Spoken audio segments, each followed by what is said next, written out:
Аю мен Маса ертегісі. Төбеде дәу аю жұдырықтай ғана қоянды ұстап алады. Ешбір жазығы жоқ байғұсты құлағынан тартып қинайды. Сонда қоян қатты қапаланып, құлақ жазылар, көздің жасы құрғар. Бірақ осыншама қорлық көрсететіндей не жазығым бар?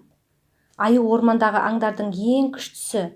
Енді мен кімді қорған тұтамын деп арман қылады. Осы кезде қалың қамыстың ішінен мені қорған тұт деген өте жіңішке үн ызың ете түседі. Қоян көзінің қиығын салып қарайды. Үн қатқан Маса екен. Сен бе мені қорғайтын? Аю аңдардың күштісі. Сен болсаң Масасың. Сенің қолыңнан не келеді? О жолың болғыр. Мен оның ұйқысын қашырып, тынышын кетіруге жараймын ғой. Соны да білмейсің бе? Жаздың ыстығында орманнан сая іздеген аю жанын қоярға жер таппай жүреді. Жатып демалайын десе, құлағының түбінен ызың-ызың еткен үн шығады. Аю Масаның дауысын тани кетеді. Маса аюдың мұрнына қонып, кеңсірегіне кіріп кетеді. Аю шыдамай, алақанымен мұрнын ұрғылап, жерге аунап, есі шығады. Ызыңдаған Масаның үні құлағынан кетпейді. Аю енді қай жеріме қонар екен деп ұйықтаған болып қозғалмай тың-тыңдайды. Маса аюдың аяқ жағында ызыңдап жүріп, бір кезде ізім қайым жоғалып кетеді. Маса ұшып кетті ғой деп ойлап тұрғанда, ол аюдың құлағының түбіне қона қалып, тыз еткізіп шағып алады. Аюдың көзінен от ұшқындап орнынан атып тұрады.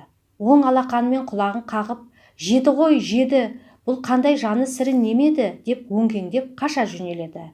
Маса аюдың соңынан түседі. Оның үні аюдың дегбірін қашырады. Жүгіре-жүгіре әл дәрмені кетеді. Тыныстап алғысы келіп, басын бұтаққа сүйесе, ұйықтап кетіп түс көреді. Түсінде орман ішінен араның ұясын тауып алыпты. Араның ұясындағы балға қолын сала бергенде, ызың-ызың деген үнді тағы естиді. Шошып оянып қаша жөнеледі. Қашып бара жатса да, Маса оған тыныштық бермейді. Ызыңдап келіп қайтадан жым-жырт бола қалады. Аю жаңғақ ағашының түбіне жасырынады. Біраздан соң қиналған сорлы қалғып кетеді. Бірақ Маса бұрынғысынша ызыңдап, аюдың жанын жай таптырмайды. Таң атып күн шығады.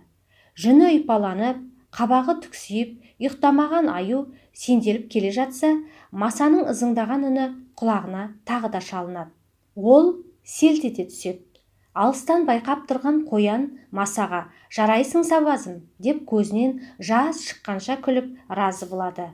Маса болса аюға «Қоянның жанашыры жоқ деп ойлағансың ғой, енді батыр екесі, оған қорлық көрсеткенді қой, қоймасаң мен сені мезі қыла берем, менен қашып жүріп өлесің» деп қорқытып, ызыңдап ұшып кеткен екен.